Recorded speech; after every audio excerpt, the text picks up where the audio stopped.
Il y a quelques semaines, les 4 pylônes d'éclairage du stade Vélodrome de Raucourt menaçaient de s'effondrer. Le bourgmestre de l'époque, Henri Schlitz, avait fort logiquement interdit que l'on joue encore à Raucourt. Les pylônes furent démontés, on attendait donc la levée de l'interdiction. Il y avait un rapport favorable de l'administration, mais ce rapport ne m'a pas convaincu, notamment parce qu'il faisait allusion à un texte d'une des organisations de sécurité qui n'était pas joint au rapport, et je trouve que le public doit avoir tous ses apaisements, et par conséquent j'ai décidé hier soir que tant que je n'avais pas un dossier complet, je ne levais pas l'interdiction. Mais cette étude plus complète constituera probablement la goutte d'eau qui fera déborder un vase déjà bien plein. En effet, un pré-rapport confidentiel de la société de contrôle AIB Vinsotte attire l'attention de la direction liégeoise sur l'état de certains éléments des installations.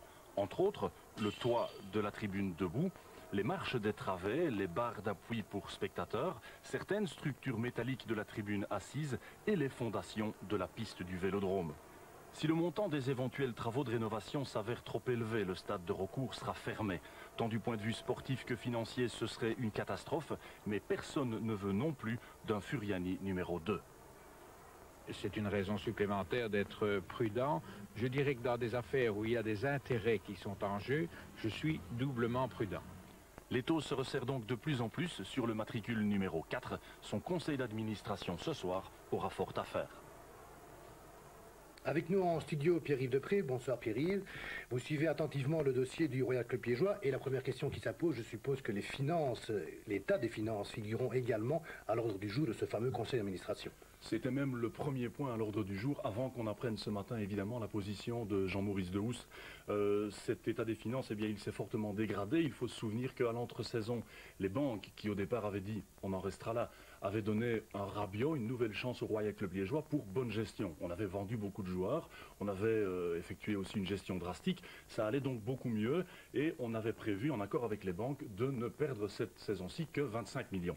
On sait maintenant qu'on en perdra 50 millions. Les banques ont donc décidé et annoncé déjà au conseil d'administration qu'avant la fin juin, elles exigeraient le remboursement des dettes. Là, on est donc face à une deadline, une limite. Il faudra rembourser, donc il faudra faire quelque chose.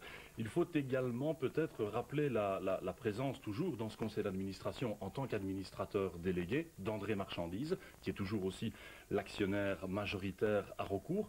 Il a répété, il n'a pas cessé de le faire d'ailleurs, qu'il laissait ses parts. Les autres actionnaires ont dit la même chose pour un franc symbolique à un éventuel repreneur.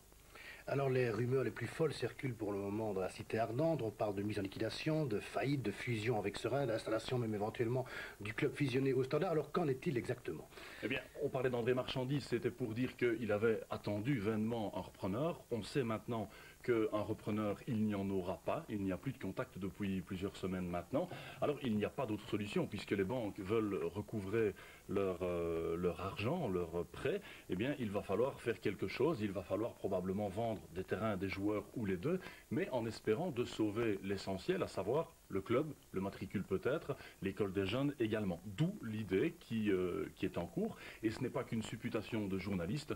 On nous a confirmé au niveau de la direction du Royal Club liégeois qu'on planchait sérieusement sur un projet de fusion avec Serein, mais on sait également de la même source que le président Blaton, le président de Serein, n'est pas très chaud, ou en tout cas qu'il est fort réticent et que notamment il attend un petit peu en savoir plus sur l'état du stade. Alors, que ressortira-t-il d'autre de ce conseil d'administration de ce soir? Eh bien, en tout cas, c'était déjà prévu avant la nouvelle de ce matin.